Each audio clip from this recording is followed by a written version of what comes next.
virškinamąjį traktą užėmė linas.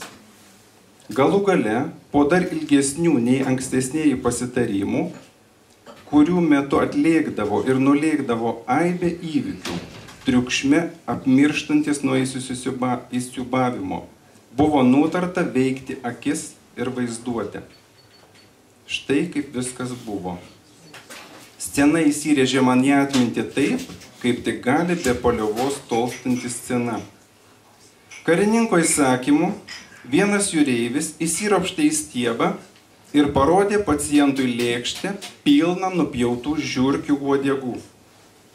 Nelaimingasis žiūrėjo išvertęs akis, bet kai prie uodegų buvo pridėta šakutė, staiga jis dar iš vaikystės laikų prisiminė itališkus makaronus ir vemdamas nučiuožė žemyn taip greitai, kad vos nesusilaužė kojų. Aš turiu pripažinti, nebuvau linkęs itin įdėmiai stebėti sceną, kuri nors ir ryški, buvo susilpninta ir apmirusi, primenanti apmusijusią oleografiją, ištraukta iš kažkur, iš senos skrynios, iš palėpės. Be abejo, įžiūrima, tačiau tarsi per aprūkusi stiklą, tarsi pražuvusi. Gal saldainį paimtų šilyką?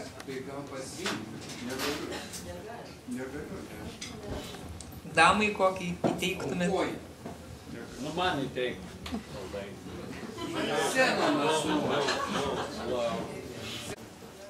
Vytautas Černiauskas. Poezija yra įvairi. Aš esu šalininkas tos, kuris su muzika. Tokie visokie bandymai visada įneša į gyvenimą kažką naujo. Šį vakarą pirmoji daina būtų, kaip nekeista, apie rytą. Ir vadinasi Ryto aksomas.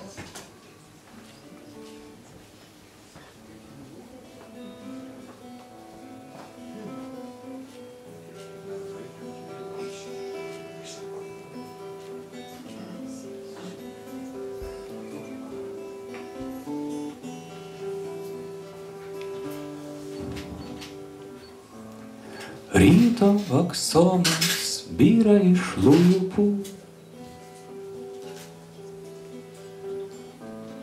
iš geležies amžiaus pereina. Manosi kelią keičiasi rūba,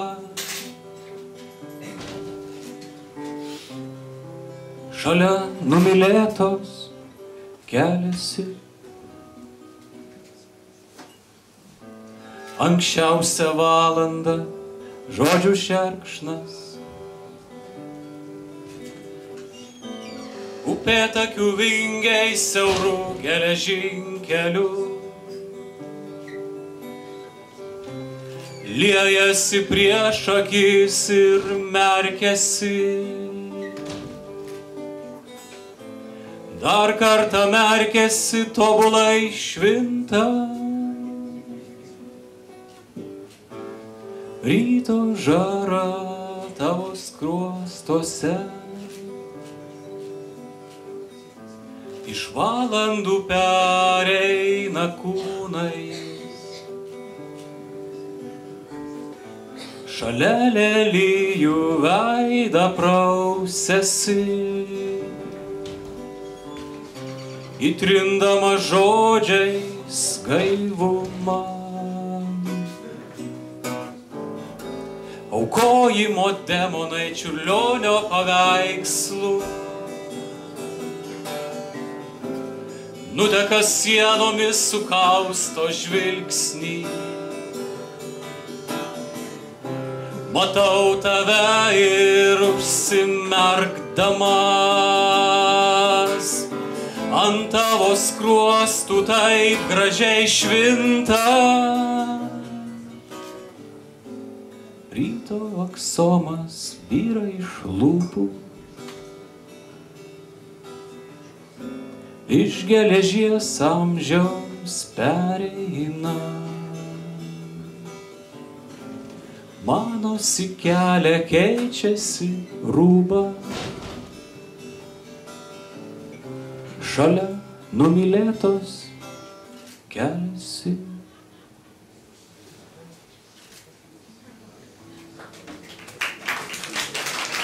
Nežinau, ar girdisi gitara, kai jinai neįgarsinta, tai aišku, truputį kitaip.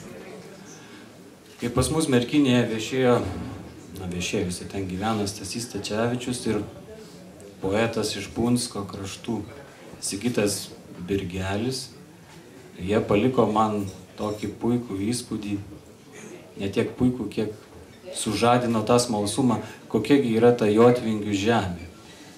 Ir ta mintis apie tą žemę, jinai kažkaip vis įsišaknyja ir neapleidžia. Na ir vėliau gimė eilėraščiai, kažkaip vis remiasi į tą mitologiją. Na ir štai vienas iš jų Pavasario vėjai vadinasi.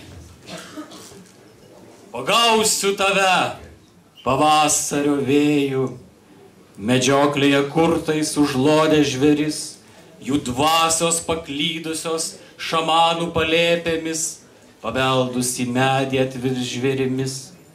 O tavo plaukai, mane užmėlavę, ištirpsta tarp elnio ragų, kai orėmis keliauji per bundančią žemę, aš tavo pėdomis grožėtis einu, atsirėmus į žemę, delnai surandi dainas ir baltą leliją, it mergelė prisiglaudi tyliai švelni, uždainuodama giesmę ir sningo.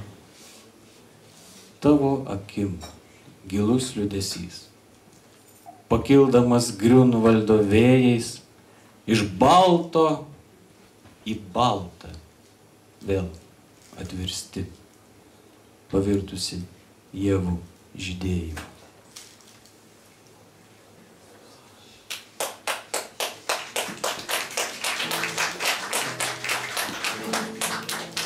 Nu dabar daina tokia, sakykime, apie rudenišką tokį jausmą, pakylėjimą arba ilgesį.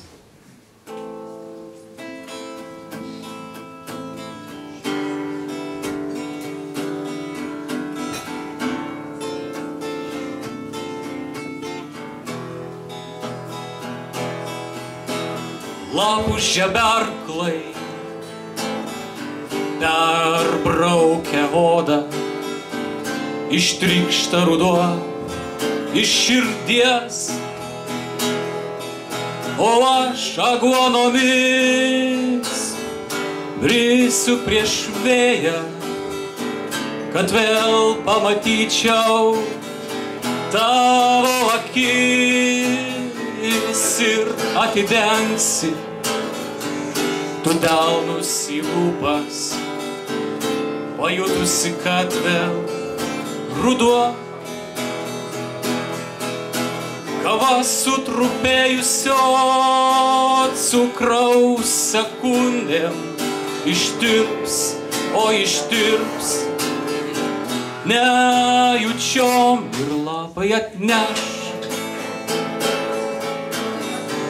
pavirtę į sniegą, paliesdami tavo pečius.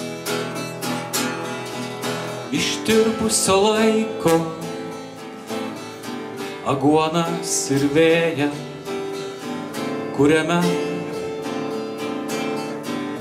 dabar gyvenu, klausydamas, kaip perbraukia odą lapai bordo vėlyvo rudens. Ir vėl aš grįšiu per auštantį gruodą, ieškoti tavęs, o lapai atneš. Pavirtę į sniegą, paliesdami tavo pečius.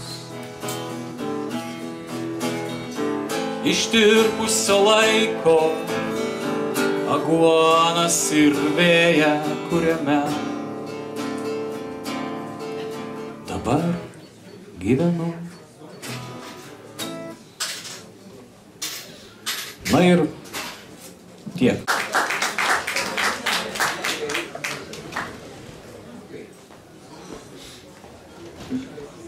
Miglė Kalvinskaitė. Labas vakaras visiems. Pirmiausiai paskaitysiu jau seną savo eilėraštį. Mano troboja auksinė tvarka. Išsirankiok iš plaukų babuškas, jos netinka prie Murzino veido. Nemarudzyk, paduok tėvui čia verykus, kas jei ne jis uždirba jums duoną. Numazgok suodinas savo rankas, jose citbaikelė turi traškėti nuo darbo. Mano troboj, žinai, auksinė tvarka. Dar vaistai vaistiniai taip nesudėta. Iškratyk iš rieškučių mintis ir svajas, kol nesudilo gelda, princesė nebūsi. Paduok tėvui čia verykus greičiau ir padėk jam stotis nuo Uslano. Ko žiūri stiklinėm akutėm, kai buvai maža, aš ir tau padėjau. Matai, kaip dievulis viską surėdo, taip kožnas mokėsim už savo griekus.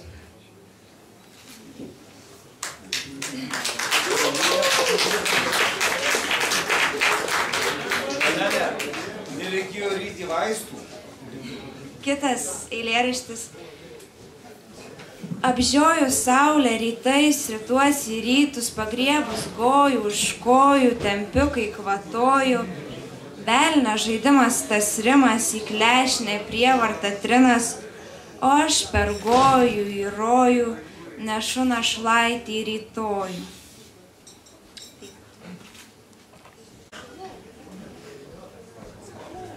Antanas Jonynas.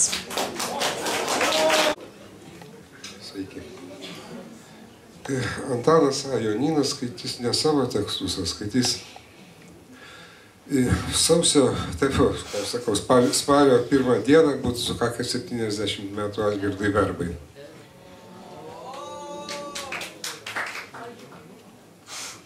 Keletas jo eilėraščių.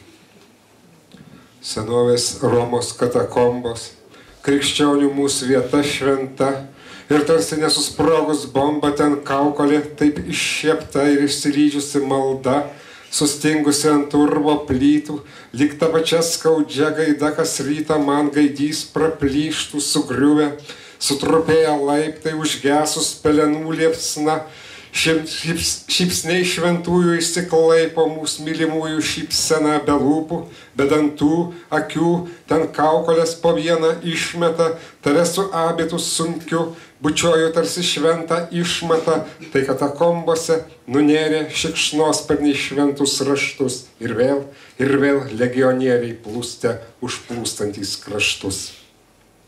Išsineria iš rūko miestas, lyg moteris iš nėrinių, ir kalba žvilgsniais, kalbas gestais ir krenkštimų juodų varnų tie trikampiai ir tie ovalai, ta geometrija akmens, net oras nuo rūdžių apsala ir negali ištart skiemens tie kupolai, lyg moters kojos nuplaukiančios danguje aukštai ir aikštės mirga ir linguoja net daugiaaukščių pamatai.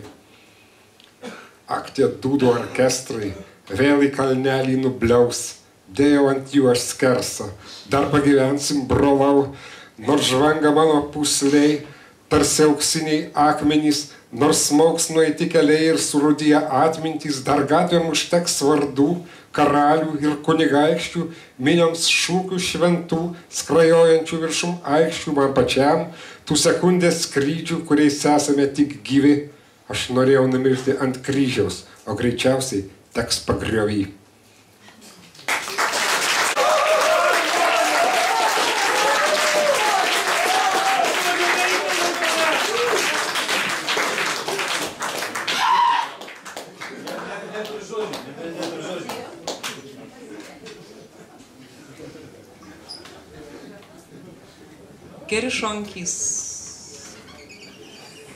One poem, it's for Bennis, I think you'll know the Bennis. It's called Bennis. Bennis.